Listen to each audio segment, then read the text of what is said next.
female artist Eustice. Kuna figure final round. Feeling yangu ni. Basi ndama kakuru. Basi ndama.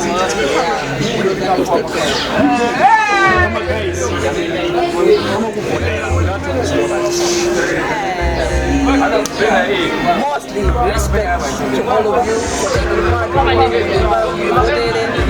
it's not easy, you know. It's worth data.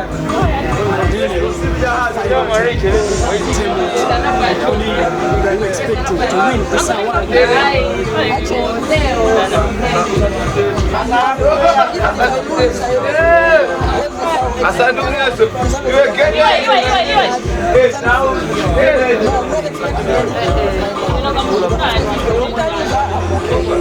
Many use this way. I would rather win, rather lose, but